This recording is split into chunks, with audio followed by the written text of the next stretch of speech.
กรมตำรวจรถไฟกรมใหญ่ตำรวจกระทรวงป้องกันความสงบได้จัดกองประชุมสรุปเวียกงาน6เดือนต้นปีและวางทิศทางแผนการ6เดือนท้ายปี2026ขึ้นในวันที่14กรกฎาคม2026โดยการเข้าร่วมและเป็นประธานของท่านพลจัตวาปริญญาเอกบรรทนสุริศักดิ์รองหัวหน้ากลุ่มใหญ่ตำรวจผู้ซีนำกลุ่มตำรวจรถไฟ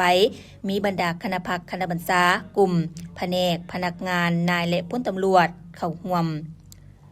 ในกองประชุมทานพันเอกคำอุ้ยจันทวิสัยรองหัวหน้ากลุ่มตำรวจรถไฟได้ขึ้นผ่านบทสรุปตีราคาการจัดตั้งปฏิบัติเบียกงานตำรวจรถไฟในระยะ6เดือนที่ผ่านมาคณะพักคณะบัญชาแต่ละขันได้เอาใจใส่ศึกษาอบรมการเมืองแนวคิดให้นายและพลตำรวจโดยนำเอาแนวทางแผนนโยบายมติคำสั่งของพรรคกฎหมายและระเบียบของรัฐมูลเสื้อของพรรคของชาติของกำลังประกอบอาวุธมาเผยแพร่เสื่อมซึมเป็นปกติเหตุให้นายและพลตำรวจมีคุณทัศน์การเมืองหนักแน่นมีคุณสมบัติศีลธรรมปฏิบัติมีสติต่อการจัดตั้งได้เอาใจใส่ชี้นำองค์การจัดตั้งมหาชนเคลื่อนไหวตามภาระบทบาทสิทธิและหน้าที่ของตนเป็นปกติ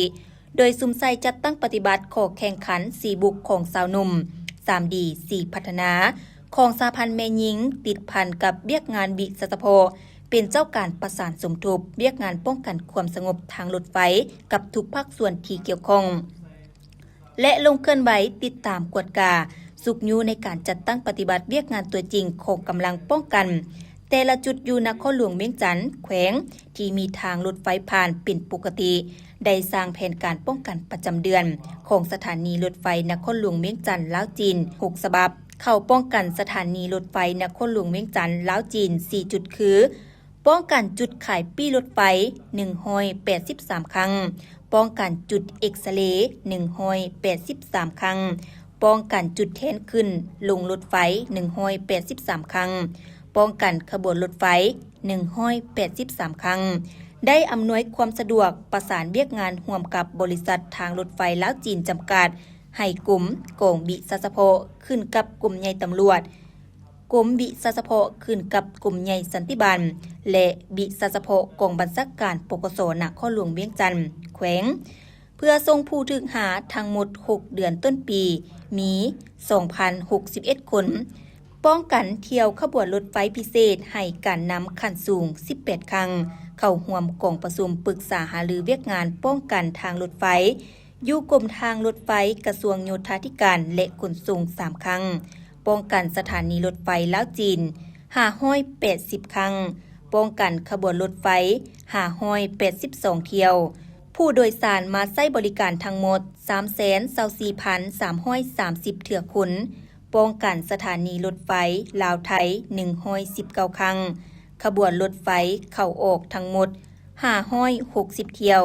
มีผู้โดยสารมาใช้บริการทั้งหมด 35,022 เถื่อคนได้กวดกาลาดตระเวนตามแนวทาง119ครั้ง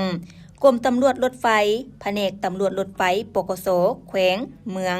ออกกวดกาลาดตระเวนตามขอบเขตความรับผิดชอบตามเส้นทางสถานีรถไฟรวมทั้งหมด580ครั้งป้องกันสถานีสินค้า44ครั้ง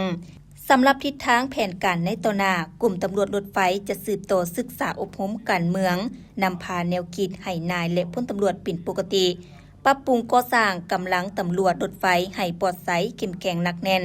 ปรับปรุงแบบแผนนำพาชี้นำบรรษาให้เด็ดขาดเพิ่มขีดความรู้ความสามารถมีจรรยาบรรณจรรยธรรมและมีความเข้มแข็งทันสมัยหันแบบแผนการบรรษานำพาชี้นำแบบแผนเฮ็ดเวียกให้เข้าสู่ระเบียบแบบแผนใหม่